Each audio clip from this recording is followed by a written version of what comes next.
of the many different things can be done with a barn. Let your mind run wild. Think of it as a blank slate in many ways.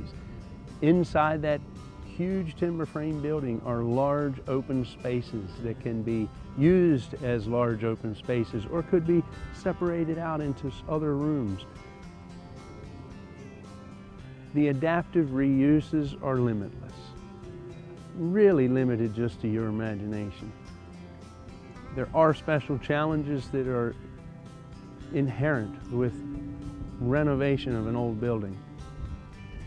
It's fun sorting through all those challenges and making it work out as a home, as a studio, as a business place, as a workshop, and as a barn used for storage of hay, used for housing of horses, stables for horses, used for feeding cattle, just a cattle lot, feeding lot only, used for a hobby farmer. Lots of things that can be done with a barn.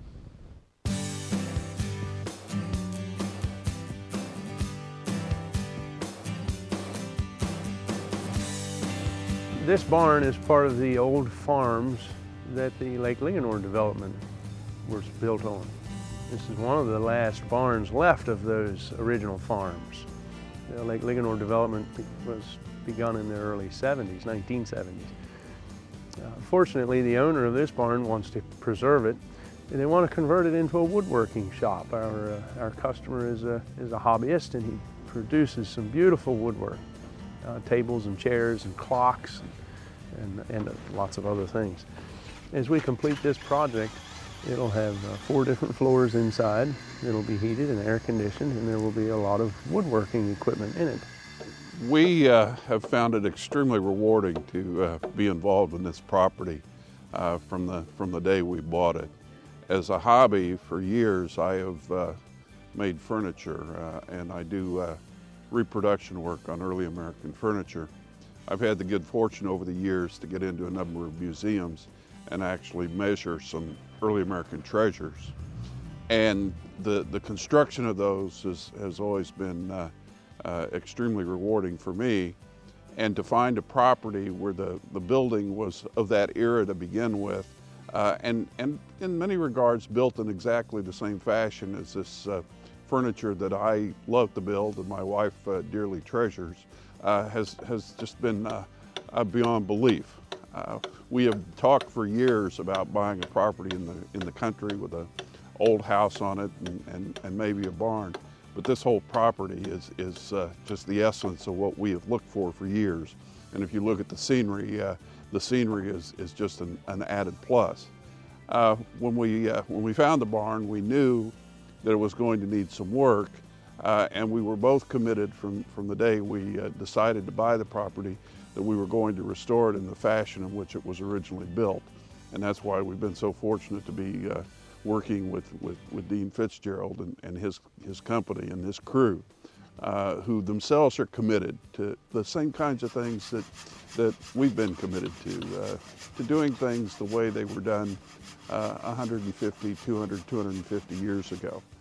And if you look at parts of this barn, many of the elements were reused. So many of them were probably fashioned 250 years ago. And it's just, it's been extremely pleasurable for us, a tremendous reward, and we think that the community is going to be absolutely thrilled when they see this barn restored to the beauty that it's held for 140 years. This barn is unique in several ways. 98% of the material that this barn was built from was secondhand. Now, this barn was built about 1830, 1850, but even then they were using secondhand material from some other building. Obviously to us, it was a log building, a log barn with notches in the corners where the logs are stacked on top of each other, because we still see remnants of that throughout this building. As this barn is over 100 years old, it certainly has a few problems, and therefore we've got it stripped down to its frame so we can replace some of the timbers in this barn. No termite damage in this one. but we do have a lot of powder post beetle damage in this barn. Very well built barn. All of our bearing points in this barn line up. So the posts upstairs align with the posts downstairs. It makes it a much stronger barn in the first place. The joinery in it, where all the timbers connect, very well made and fashioned so that it fits together very well. Not all barns are like that. This one happens to be a really nice one, and it was built by someone who understood what they were doing, and they were really good at what they were doing. Very few people today will restore a barn for agricultural uses. This barn in particular, at the ground floor level, we call that the parlor level, where usually was the milking parlor for a dairy operation. In the parlor level of this barn, the three sides of it are stone walls built right into the ground.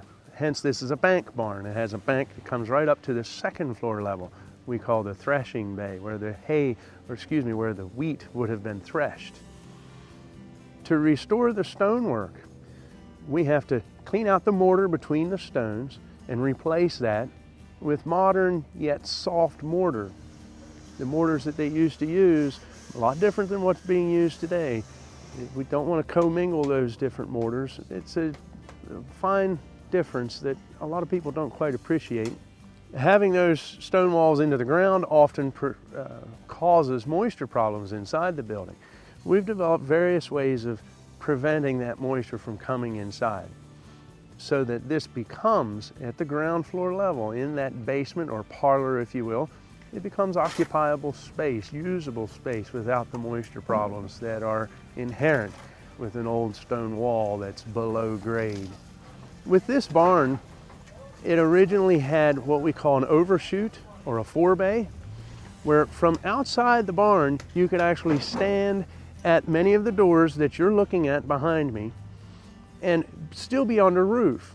That allowed the farmers to get in and out from one area of the barn to the other and still be protected from the weather. Also allowed the farmers to work with their animals, to attach harnesses and saddles and working gear for or tack to the animals outside, yet protected from the weather.